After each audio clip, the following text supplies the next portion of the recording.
Hello students, topic journal. We are going to solve illustration problem from page number 71, problem number 5th. Question is given, journalize the following transactions in the books of Vishal electronics. So journal का columns draw करने के बाद ऊपर हमें heading लिखना है journal of Vishal electronics. Journal का 5 columns draw करना है. Date, particulars, LF, debit amount और 5th एंड लास्ट कॉलम है क्रेडिट अमाउंट. फर्स्ट ट्रांजैक्शन दिया है, year is given 2018 April 1st. Vishal commenced business with cash ₹90,000, furniture ₹60,000 and building ₹1 lakh. So proprietor is giver of capital. Capital is a personal account and since proprietor giver है so capital हमें credit करना है and all the 3 assets which are given, that is cash, furniture and building, it comes in the business. और real account का rule है debit what comes in. तो हमें तीनों भी एसेट्स को डेबिट करना है and we have to credit capital account. So journal में सबसे पहले हमें ईयर रिकॉर्ड करना है 2018 अप्रैल 1st. जर्नल एंट्री आएगा cash account debit 90,000, furniture account debit 60,000, building account debit 1 lakh to capital account. Now in front of capital account हमें total amount लिखना है. सो ऑल द 3 अमाउंट्स जो हमने debit में लिखा हुआ है 90,000, 60,000 और 1 lakh, ये तीनों भी अमाउंट का हमें टोटल करना है और वो अमाउंट रिकॉर्ड करना है in front of capital in credit column. तो तीनों का टोटल आएगा 2,50,000 और नरेशन लिखना है being commenced business with cash comma furniture and building. Next transaction दिया है date 4, purchased motor car from Honda company by check ₹55,000 at 18% GST. सो यहाँ पर एसेट्स परचेज किया हुआ है मोटर कार और कार परचेज किया हुआ है from Honda company. But car purchase करने के बाद इमीडिएटली उसका अमाउंट पे किया है चेक से. सो होंडा कंपनी अकाउंट आपको कंसिडर नहीं करना है जर्नल एंट्री पास करते समय. सो एक अकाउंट आएगा motor car account. Since motor car purchase किया है सो हमें मोटर कार डेबिट करना है and along with motor car हमें जीएसटी भी डेबिट करना है. Both the GST, that is CGST and SGST, ये दोनों भी डेबिट में रिकॉर्ड करना है. And since amount is paid by cheque तो हमें बैंक क्रेडिट करना है. तो हम सबसे पहले वर्किंग नोट में अमाउंट कैलकुलेट करते. So cost of motor car is given 55,000 और इस 55,000 के ऊपर सबसे पहले हमें सीजीएसटी कैलकुलेट करना है. जीएसटी आपको हमेशा ऐड करना है. So below cost of motor car you have to write down, add 9% CGST. 9% calculate करना है 55,000 के ऊपर. सो 55,000 मल्टीप्लाई बाय 9 डिवाइड बाय 100. तो अगर हम ये अमाउंट कैलकुलेट करते तो CGST का अमाउंट आएगा 4,950. और उसी के नीचे हमें 9% SGST कैलकुलेट करना है. एंड SGST भी कैलकुलेट करना है कॉस्ट ऑफ मोटर कार के ऊपर, that is on 55,000. So same amount आएगा 4,950. अभी ये तीनों भी अमाउंट हमें ऐड करना है, that is cost of motor car and both the GST. और अगर हम तीनों भी अमाउंट को ऐड करते तो टोटल अमाउंट आएगा 64,900.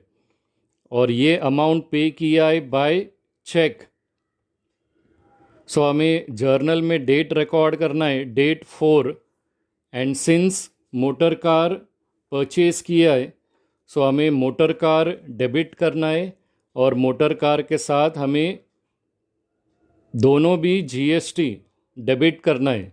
सो जर्नल एंट्री पास करना है, motor car account debit 55,000, input CGST account debit, amount आएगा 4,950, input SGST account debit 4,950 to bank account. Amount record करना है 64,900 इन क्रेडिट कॉलम. हम जब भी GST को डेबिट करते तो GST से पहले हमें प्रीफिक्स करना है इनपुट. इसका नरेशन हमें रिकॉर्ड करना है, being purchased motor car from Honda company by cheque at 18% GST. Next transaction दिया है date 5, paid insurance of the above car. जो कार डेट 4 में परचेज किया हुआ है उसी कार का इंश्योरेंस पे कर रहे 3,000 to United India Insurance Company. Now insurance is a nominal account, insurance pay किया हुआ है. एंड अगर आपका नॉमिनल अकाउंट या नॉमिनल एक्सपेंस अगर पे किया है तो along with the nominal account आपका सेकंड अकाउंट आएगा कैश अकाउंट. पर्सनल अकाउंट आपको कंसिडर नहीं करना है if nominal expenses are paid. तो एक अकाउंट आएगा इंश्योरेंस जो नॉमिनल अकाउंट है एंड इंश्योरेंस पे किया है. सो इंश्योरेंस इज़ एन एक्सपेंस और हम एक्सपेंस को डेबिट करते. एंड इंश्योरेंस पे किया है means cash is paid. So हमें कैश क्रेडिट करना है. सो जर्नल में डेट रिकॉर्ड करना है, डेट 5. जर्नल एंट्री आएगा insurance account debit to cash account. Amount record करना है 3,000. नरेशन आएगा being paid insurance premium on motor car. Next date is given, date 10. Transaction दिया है paid into State Bank of India ₹40,000. Paid का मतलब होता है deposited. So cash is deposited in State Bank of India. So इसमें एक account दिया हुआ है स्टेट बैंक ऑफ इंडिया और सेकंड अकाउंट आएगा cash account. State Bank of India is a personal account और अगर कैश को डिपॉजिट कर रहे बैंक में देन बैंक इज़ रिसीवर. तो हमें स्टेट बैंक ऑफ इंडिया को डेबिट करना है एंड सिंस कैश डिपॉजिट कर रहे बैंक में, cash goes out. Cash real account है और रियल अकाउंट का रूल है debit what comes in and credit what goes out. तो सिंस कैश गोज़ आउट, हमें कैश को क्रेडिट करना है and state Bank of India account debit करना है। तो जर्नल में डेट लिखना है, डेट 10, जर्नल एंट्री पास करना है, State Bank of India account debit to cash account, amount record करना है 40,000। नरेशन आएगा being cash deposited in State Bank of India. Next date दिया हुआ है, date 12, transaction is given, paid for salary ₹10,000 and rent ₹3,000। Salary और rent ये दोनों भी नॉमिनल अकाउंट है और दोनों भी एक्सपेंसेस है, because both are paid by the proprietor. Now since दो एक्सपेंसेस आपको एक ही डेट में दिया है, तो इसका हमें कंबाइंड जर्नल एंट्री पास करना है। Salary and rent both are nominal account, both are expense, क्योंकि दोनों को भी पे किया है और एक्सपेंस को हम डेबिट करते। नॉमिनल अकाउंट का रूल है debit all expenses and losses. So salary और रेंट दोनों भी अकाउंट हमें डेबिट करना है और सैलरी पे किया है, रेंट पे किया है, इसका मतलब cash is paid. So cash is real account और अगर कैश पे किया है it means cash goes out, तो हमें कैश अकाउंट क्रेडिट करना है। सो जर्नल में डेट रिकॉर्ड करना है, डेट 12, और जर्नल एंट्री पास करना है, salary account debit 10,000, rent account debit 3,000 to cash account. अभी कैश के सामने हमें अमाउंट लिखना है 13,000, दैट इज़ 10,000 सैलरी पे किया है जो हमने डेबिट में लिखा है एंड रेंट 3,000 पे किया है। सो 10,000 प्लस 3,000 टोटल अमाउंट आएगा 13,000 in credit column. Narration record करना है being paid for salary and rent. Next date is given, date 15। Date 15 दिया है, bought goods from Rajesh. Bought का मतलब है purchase. So purchased goods from Rajesh, 80,000 का गुड्स परचेस किया है एंड गुड्स परचेस करने के बाद paid him 1/4 amount in cash immediately. So जो 80,000 का गुड्स परचेस किया हुआ है उसमें से 1/4 अमाउंट कैश इमीडिएटली पे किया है।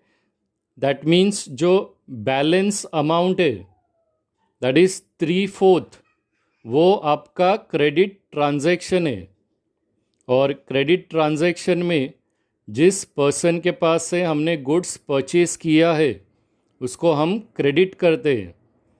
तो ट्रांजैक्शन दिया हुआ है बॉट गुड्स मतलब परचेस गुड्स, सो हमें परचेस डेबिट में रिकॉर्ड करना है और परचेस करने के बाद इसमें से 1/4 कैश इमीडिएटली पे किया है, तो हमें कैश क्रेडिट में रिकॉर्ड करना है।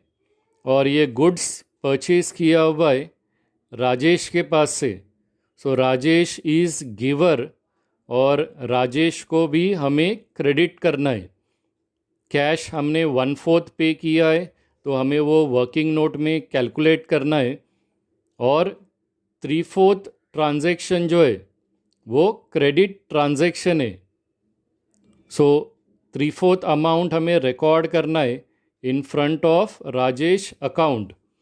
नाउ सबसे पहले हम वर्किंग नोट में अमाउंट कैलकुलेट करते। सो गुड्स परचेज किया हुआ है 80,000 का। ऑन 80,000 हमें 1/4 कैश कैलकुलेट करना है कि हमने कितना पे किया है। सो वो कैलकुलेट करने के लिए 80,000 मल्टीप्लाई बाय 1/4। तो अगर हम 1/4 कैलकुलेट करते, इसका मतलब हमने इमीडिएटली 20,000 कैश पे किया है। तो जो बाकी का ट्रांजैक्शन है 3/4, वो क्रेडिट ट्रांजैक्शन है और रिमेनिंग अमाउंट आएगा 60,000। सो अभी हम इसका जर्नल एंट्री पास करते। एक कंबाइन एंट्री हमें पास करना है। Date is given 15, bought goods दिया है तो हमें परचेज को डेबिट करना है। सो जर्नल एंट्री आएगा purchase account debit. Total purchase है 80,000 और इसमें से कैश पे किया है 20,000। सो आएगा to cash account 20,000 to Rajesh account, amount will come 60,000। Narration लिखना है, being bought goods from Rajesh and paid him 1/4 amount in cash immediately. Next transaction is given, date 18, cash sales rupees 60,000 at 5% GST. Cash sales का meaning है goods sold for cash. So goods sold किया हुआ है 60,000 का और उसके ऊपर proprietor 5% GST collect करेगा and then this GST 5% will be paid to the government. So हम सबसे पहले वर्किंग नोट में GST कैलकुलेट करते। तो सेल्स का अमाउंट दिया हुआ है 60,000, 5% GST दिया है तो हमें CGST कैलकुलेट करना है 2.5% और SGST भी कैलकुलेट करना है 2.5%। तो below sales we have to write add 2.5% CGST। तो हमें 2.5% कैलकुलेट करना है 60,000 के ऊपर। सो 60,000 मल्टीप्लाई बाय 2.5 डिवाइड बाय 100। और अगर हम इसे कैलकुलेट करते तो CGST का अमाउंट आएगा 1,500 और उसी के नीचे हमें लिखना है 2.5% SGST और SGST भी सेम परसेंटेज है, वो हमें कैलकुलेट करना है सेल्स के ऊपर 60,000 के ऊपर। सो SGST का भी अमाउंट सेम आएगा 1,500। तीनों भी अमाउंट को हमें प्लस करना है और तीनों भी अमाउंट को प्लस करने के बाद जो टोटल अमाउंट आएगा दैट विल कम 63,000। अभी ट्रांजैक्शन दिया हुआ है कैश सेल्स, उसका मतलब है गुड्स सोल्ड फॉर कैश। तो सेल्स नॉमिनल अकाउंट है, सेल्स हम क्रेडिट में रिकॉर्ड करते और गुड्स सोल्ड करने के बाद कैश रिसीव हुआ है सो कैश कम्स इन। तो हमें कैश को डेबिट करना है और सेल्स और GST दोनों भी क्रेडिट करना है। और जब हम GST को क्रेडिट करते तो GST से पहले हमें प्रीफिक्स करना है output CGST and output SGST।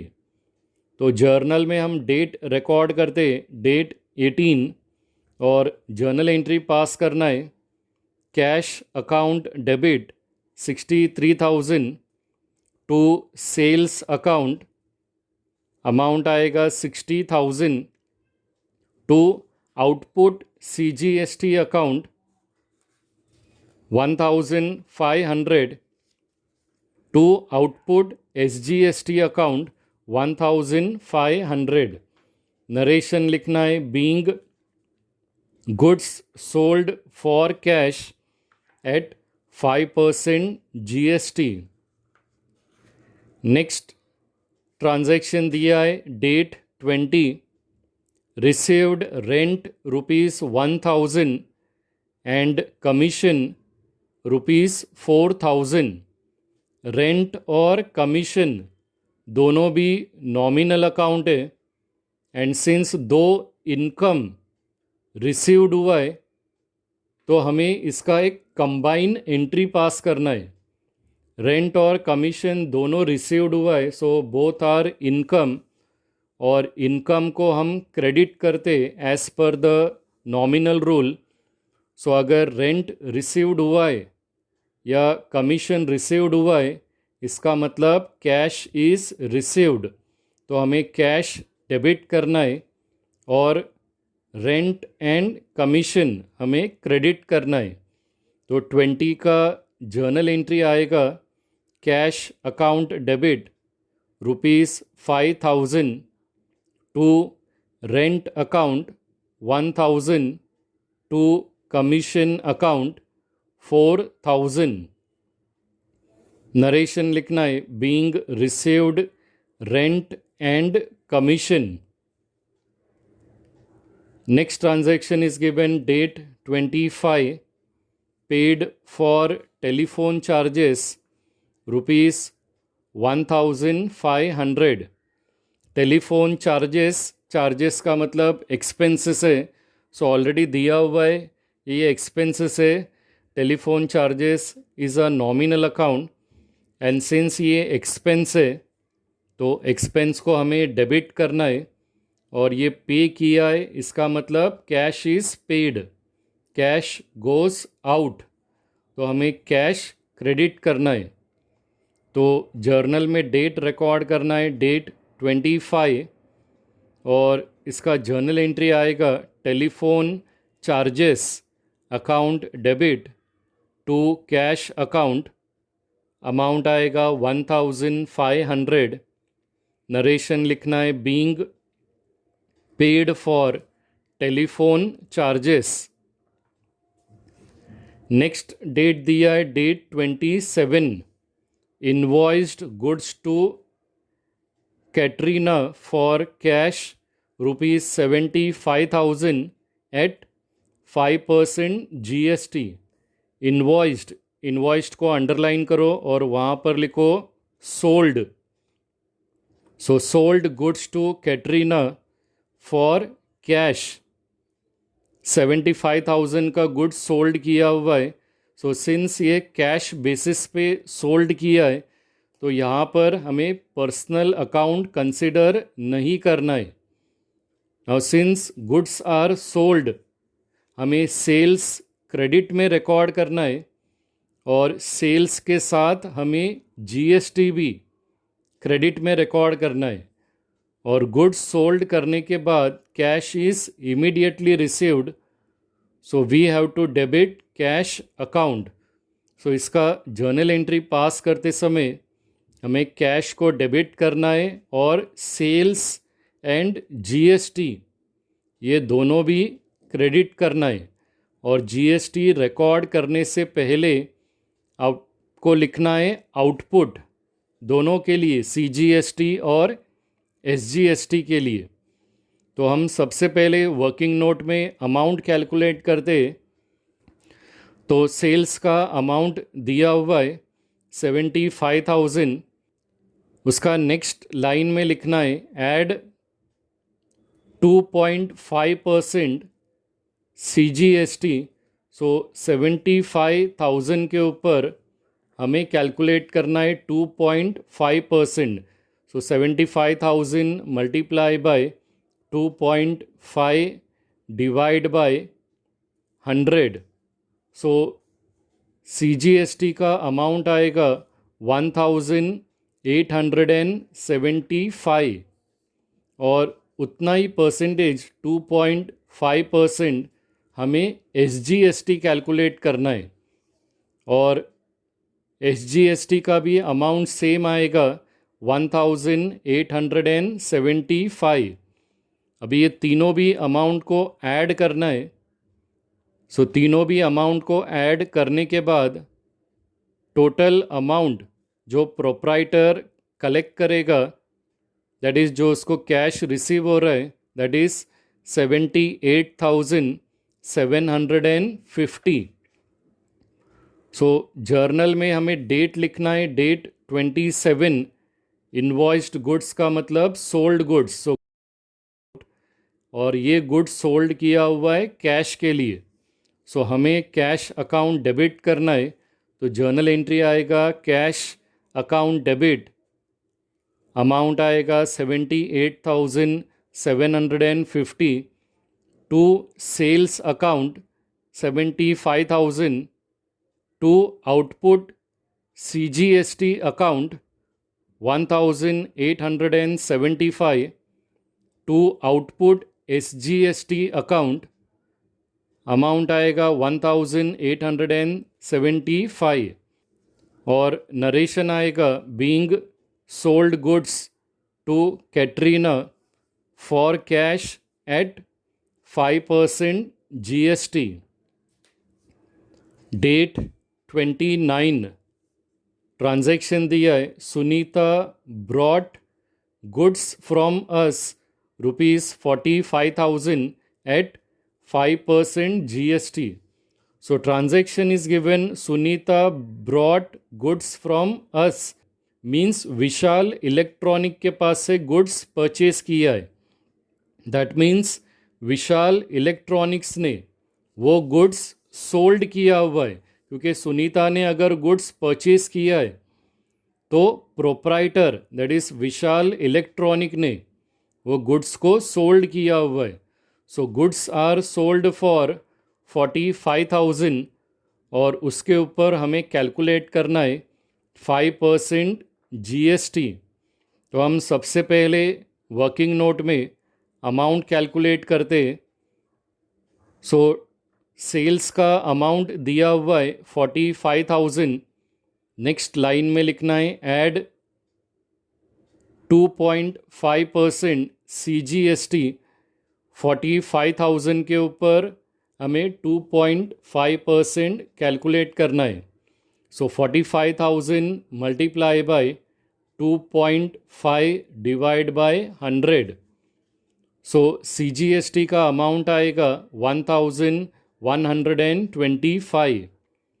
Next line में लिखना है 2.5% SGST, सेम अमाउंट आएगा 1,125। तीनों भी अमाउंट को प्लस करना है, दैट इज सेल्स और दोनों भी GST। तो टोटल अमाउंट आएगा 47,250।